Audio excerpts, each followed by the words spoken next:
by getting sent with 65 years, I knew that something had to change, and that something was me. And I had to figure out how to change that. And if I couldn't change who I was in an environment where I had 24 hours a day, 7 days a week to work on myself, then I was doomed. There's no point in letting me out of prison if I can't make the change in prison. Damon West, the coffee bean guy. Hey, this is James Cox with the Martial Arts Lifestyle, and we are in episode number 63. So now a world famous speaker, author, entrepreneur, a powerful message that you're spreading worldwide, man, that's really impacting and changing lives.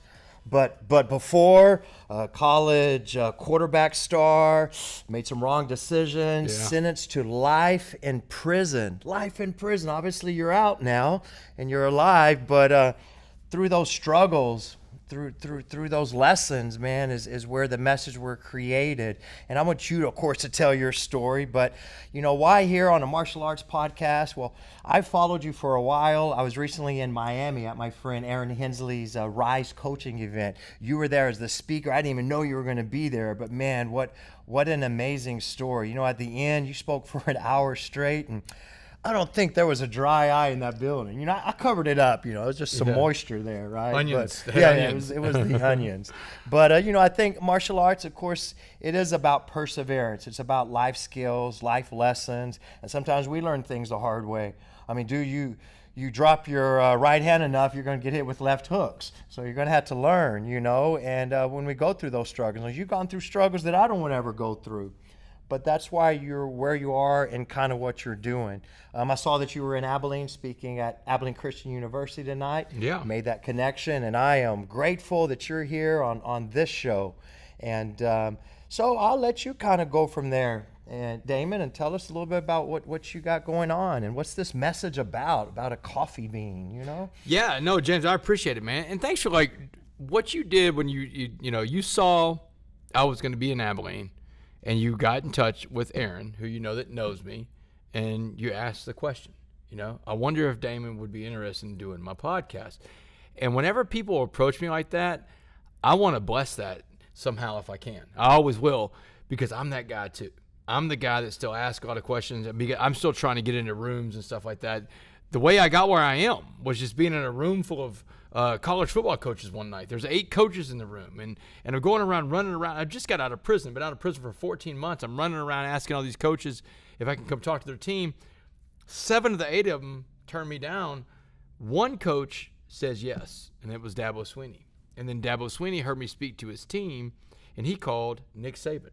And then Kirby Smart got the phone call. And then Lincoln Riley got a phone call. And all these coaches around America got phone calls because Dabo Swinney believed in me. One yes and a room full of no's. So you got to always ask the question, because the only question you know the answer to is the one you don't ask. That's a no every single time. Or as Wayne Gretzky said, you're going to miss 100% of the shots you do not take. Don't take. So right? You took your shot, James. Opportunity. You shot your shot. Yeah. Here we are, man. Yeah. We're going to make magic today in Abilene, Texas. So thank you. No, thank you for asking the question, man. Yeah. Best place to start this story off is in 2009. Let's go like May 18th, 2009. And I'm May 18th, 2009. It was a wild day because I'm standing in front of a jury in Dallas, and this jury, these 12 men and women in this jury box, they've just listened to a 6-day criminal trial. 6 days is a long trial, James. These are the crimes that I'm being accused of. There's a bunch of meth-related burglaries in the uptown neighborhood of Dallas and beyond, and I was the ringleader of a bunch of other meth addicts, because that's what I was back then. I was a meth addict, full-blown meth addict. And they're looking at a guy across from them that had it all, man, like came from a great 2-parent home, great education, great athlete, went on to play Division I college quarterback at the University of North Texas, worked in the United States Congress, worked on Wall Street, worked for a guy running for president of the United States. Wow. And there he is sitting across from him in 2009, just this shell of a man who was the ringleader of a bunch of other thieves that stole from their other residents in Dallas. And the jury hated my guts. I could feel it coming out of their pores. And why not, man? Why wouldn't they hate me? I was a bad guy. I was a bad actor. And I was the most privileged guy you could imagine sitting in that chair. And the jurors are looking at me like, man, I had enough of hearing about this guy. The evidence was overwhelming of my guilt. I mean, had it all, right? I had it all, man. I had it all. But I also had so much overwhelming evidence against me. And the biggest person to testify against me at my trial was me, the jailhouse recordings. Me calling every dope fiend and drug person and thief that I could think of that owed me money while I was in Dallas County Jail. I'm like Jerry Lewis trying to hold a telethon from Dallas County Jail, man. And look, I've got a bond that's $1.4 million. It's the biggest bond in Dallas County Jail at the time. 9,000 people in Dallas County Jail. No one else, not murderers, not child molesters, not rapists, had a bond of $1.4 million. Wow. Dallas County wasn't letting me go. They weren't going to let me walk out of that jail. And at my trial, they played those phone calls, those horrible phone calls where it sounds like I'm a mob boss directing traffic, directing all the different people that work below me, because I'm trying to get them to bring money that they owe me to get me out. Hey, you owe me this much from this job and this job. Remember that job we did? You owe me some money and bring it up here. And, man, the cops are listening to these calls, and they're just going to pick all these people up. Are you negotiating? I'm leaving a trail of breadcrumbs of where to find me, So at the end of that 6-day trial, the jury went to deliberate for 10 minutes on my punishment. 10 minutes, man. And it only took that long. They brought me back in the courtroom from the little recess they had, this brief recess. One of my lawyers, because I had 2 paid lawyers. I thought I was going home that day, man. White, middle-class guy, never been in trouble, 2 paid attorneys. My second chair counsel, Karen Lambert, she said, brace yourself. This is going to be bad. And I'm like, how bad, Karen? She said, while you were gone for that brief 10 minutes, the jury sent a note into the judge. They wanted to know if they could give you life without parole. Yeah, James, life without parole, that's a capital punishment. That's reserved for a crime where a person is killed in the commission of the crime. Man, I'm like, Karen, that's crazy. No one was even home. No one got hurt. She said, it just doesn't matter anymore, Damon. They hate you. Get ready. Judge calls the court back in. Damon Joseph West, you are hereby sentenced to 65 years in the Texas Department of Criminal Justice. James, this took my breath away. 65 years is a life sentence in Texas. Anything 60 and above is life. The jury gave me life that day. Right after the trial was over, my mom and my dad got one last visit with me. It's a very consequential conversation in my story because my mom has 5 minutes to tell me a lot of stuff, and she's telling me that, first of all, she says debts in life demand to be paid, and you just got hit with one hell of a bill. She was right. I had to come calling. The debts come calling, and it's sometimes I think in life that we feel like we get away with stuff, and maybe we do for a little while, but you have to pay your debts. It took them 3 years to catch the uptown burglar, but there I was. She said, but you owe your father and I a debt too, because we gave you all the opportunities, love, and support to be anything you want to be in life, and that's how you just repaid us what we saw in that courtroom. That's not going to work. We raised you in Port Arthur, Texas, a giant melting pot of a city. We gave you a great moral compass, which you chose to not use. She said, so here's the debt you're going to pay to us. When you go to prison, you will not get in one of these white hate groups, one of these Aryan Brotherhood type of gangs, because you're scared because you're the minority in there. Not going to work. You were never raised to be a racist. You're not going to start now. She said, you will not get any tattoos while you're inside that prison. And she told me, no gangs, no tattoos. You come back as the man we raised, or don't come back at all. And I'm floored because I don't know how I'm going to deliver on this, James. So I'm in county jail for 2 more months waiting for the prison bus to come and get me. And I'm asking all these guys who've been to prison before, how am I going to survive? What am I going to do? And every guy I talk to, black, white, Asian, Hispanic, they're all telling me the same thing. You got to get into a gang. But there was this one guy, James. There was this older black man named Mr. Jackson. And Mr. Jackson, he's a career criminal. He's been in and out of prison all of his life. And he shares with me the story that's going to save my life. Because he told me prison was like a pot of boiling water. He said, you have 3 choices of how you're going to respond to this pot of boiling water.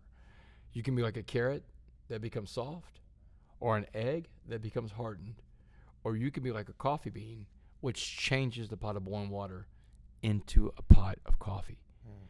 And he said the coffee bean was the only thing that could change the water because it is the change agent. And he told me, you have to be the change that you want to see inside that world. You have to be a coffee bean. In fact, the last 4 words he said to me before the prison bus came to get me, be a coffee bean. And that was it. Be a coffee bean. And I got it because, like, I remember the feeling that I felt when Jackson told it to me, like, oh, my God, I can understand that, There are days that I feel like I'm the carrot when I'm sad because that's a natural human emotion. You're going to be sad. And there are plenty more days where I'm mad. Those are the egg days. You become mad and become hard on the inside. Like an egg, the inside becomes hard. Like your heart becomes hard. But those are choices. And there is a third choice when you're thinking about choices, to be like a coffee bean. The coffee bean has the power to change the water around it because the power is inside the coffee bean, just like the power is inside each and every one of us. And so, I mean, that's the message I took with me inside of a maximum security prison. And I was able to turn that prison into a pot of coffee. Wow, you were the change agent, the right? Change agent, you were brother. able to, you know, take your thoughts and feelings and not just conform. So, how hard was it to not become one of those gang members and, you know, I don't know, just fit into what you felt like you had to survive? How did you survive? Man, it was a baptism by fire. I mean, and you know, Jackson told me the way the fighting was going to work. You know, the way it works like this. He said, you're a white guy, you're going to the life sentence building. The white gangs come after you first. And you got to fight all the white gangs off. After that, it would be the black gangs. And you got to fight them off too. And he said that you don't have to win all your fights, but you do have to fight all your fights. That was a big thing for me because that put me going into a situation where I'm not thinking about, man, I got to win, I got to win, I got to win. You know, a lot of times in life, the win is showing up, you know, because if you just keep showing up, then you'll get better and better and better. But if you stop showing up, you've failed. Yeah. And so he's telling me there's no room for failure on this. You have to show up and fight. And so that's what I did. I probably got in 36 fights those first 2 months, and I lost 75% of those fights. You know, it's interesting. We're on a martial arts podcast, and in a martial arts room right here, I could have definitely used some of that. Right. The first couple of months I was in prison, but I didn't have that. But what I did have was something inside me that wouldn't quit, that wouldn't give up. And I think that even whenever you're an instructor and you're teaching these young people all the way up to adults, like you've got to have that burning fire inside you to, no matter what happens, you won't give up. You won't be a quitter. Yeah, definitely. So, but it was hard. It was hard. It was, I mean, it was first 2 months of on nonstop fighting. I ended up using my athletic ability on the rec yard to go on some respect. Playing sports, because sports is real big in prison. It's the biggest thing in prison. And so earning respect playing sports with those guys. You know, once the violence was finally over, the threat to my physical safety was gone. That's when I started working on becoming a coffee bean. But it was tough, man. I'm not going to lie, it was very hard. And some days I look back and like, I don't know how to survive that. But it's because that the strong, the spirit inside you. You know, human beings are resilient, man. We're very resilient creatures. I tell people all the time, you're capable of way more than you think you are. You are. But you have to stop letting overthinking get in the way of overcoming. Yeah, I like that. Yeah. Yeah, and time goes, man. The opportunities, you know, doors open and close, opportunities there and it's gone. And the decisions that we could make for the better or the worse, instant, right? And just kind of think how quick things can change. What are the biggest regrets? Obviously, you can't change what happened, but what if you could? I mean, you probably get asked stuff like that, right? Sure. No, I get asked it a lot. And, you know, here's the thing. I mean, spiritually, I feel like that this is, you know, the path that God put it on. They're like, hey, you know, I'm going to create a person that has everything going for them, and they're going to go out and make some terrible choices in life, and I'm going to consequence them with everything they've got coming to them, and it's going to break them down to almost nothing, to the bare minimum a human being can be broken down to. And then I'm going to build that person back up, and I'm going to prove to everybody around that that's how I exist. And I believe that that's what's going on inside my life. Spiritually, I think that everything had to happen exactly how it had to happen for the story to be where it is right now. Let me elaborate on that. So getting a life sentence in prison, horrible. It's tough. I mean, like, you know, it takes your breath away when it happens to you. Not many people can sit here and across from you and tell you what it feels like to be sentenced to life in prison, right? But I can tell you, it's like staring down the barrel of a gun and someone pulled the trigger. I mean, it feels like someone pulled your head off. In the end, it was the best thing that ever happened to me. Here's why. If they would have sentenced me to, like, say, 20 years in prison, which is what burglary is. Burglary is a 20-year sentence, maximum. If I'd have gotten 20 years in prison, then I wouldn't have changed while I was in prison, because I know those guys in prison, they have timesheets. They know exactly how long you have to do to make parole and whatever sentence. But when you get sentenced to 65 years, they can keep you for 65 years. If I would have gotten sentenced to 20 years, I had to do like 18 or 19 months before I saw parole for the first time. I could be out in 2 years. Man, I'm not going 2 years. I'm going to go in there and stand on my head. I'm not going to change anything because what's the point? And I think this is what happens to a lot of people. I think what happened to me differently than a lot of people go in there. We call it the installment plan of going to prison. You know, people go in the installment plan. They get 2 years here, 5 years there, 10 years there. Before you know it, you've spent 25, 30 years in prison, but you just did it in little chunks and pieces. Repeat. Yeah, the installment plan. I got to avoid the installment plan. I tried to do everything big, and when I got my sentence, I did it as big as I could.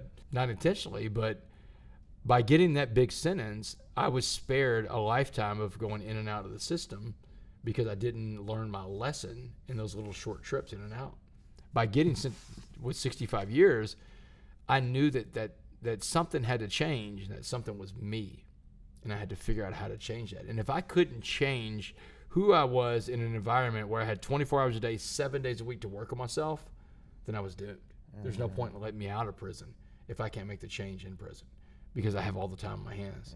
You know, out here, man, you don't have time like that. I'd go out in the rec yard, and you see a lot of guys that let themselves go in prison, like just morbidly obese guys. And go out in the rec yard, I see one of these guys hang out in the pod. I'm like, hey, man, why don't you come out to the rec yard with me, and I'll walk with you around the track today because I used to jog a lot. I jogged.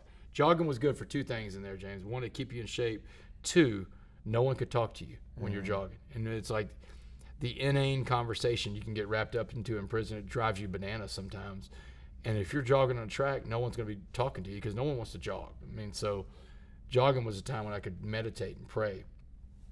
But I would tell these guys, man, why don't you come out and come walk? You know, I'll walk with you today. Oh, no, Wes, that's okay, man. When I get out of here, I'm going to go get a gym membership. I'll be good. It's like, dude, you're not going to do any of that stuff. If you didn't do it while you were in here and you had all this time on your hands to work on your body, you're surely not going to do it when the demands of time are on you so much harder. I mean, so I think that life is a bunch of choices that you make, and there's the consequences that come with them. Some are good, some are bad. Not all consequences are bad. We always think bad when we hear consequences, but there's good consequences. A good consequence of getting up every day and working out on yourself is that you feel good, you look good, you know? Bad consequence of not doing that is that you look like crap, you feel like crap, you know? So pain or pleasure, right? That's it, man. But they're all choices, you know? And you don't have to be batting 1,000, but you got to be out there making, you know, more good choices than bad when it comes to stuff like that. I'm on the road a lot, like in this new life. You know, I made parole after 7 years and 3 months in the maximum security prison, and the parole board came to visit me. And they were like, man, the transformation was so complete. They were like, man, can you find coffee beans out there, the way you did it in here? Basically, that's what the conversation was about. Can you do out there what you've done in here? And I was like, yeah, give me my shot. So now that I'm out, you know, of prison, I got out November 16th, 2015, and I'm on parole for, well, when I walk out, it's for the next 58 years because 2073 is when I got off parole. That's the 65 plus the year 2008 when I got arrested. But now that I have this life, I mean, I'm on the road a lot. I travel a ton in this new life. 7 years out of prison, I'm on the road. 24 days of the month, I'm on the road. And this requires, if I want to stay healthy, look good, feel good, this requires a ton of discipline. Ton. I mean, like. Oh, it's hard to eat. It's hard to I gotta bring anything. Eat. I got to bring my own food with me. I got First Form bars and First Form beef jerky sticks and stuff like that. I travel with this stuff. You go look at my bag. It looks like, you know, this guy's like a beef jerky salesman. But I have to have access to food that's not going to do more damage to me because I don't want to do that kind of damage to myself. No, I hear you. Hey guys, I really hope you enjoyed that episode number 63 with the one and only Damon West. Man, what a powerful story of just perseverance and recovery.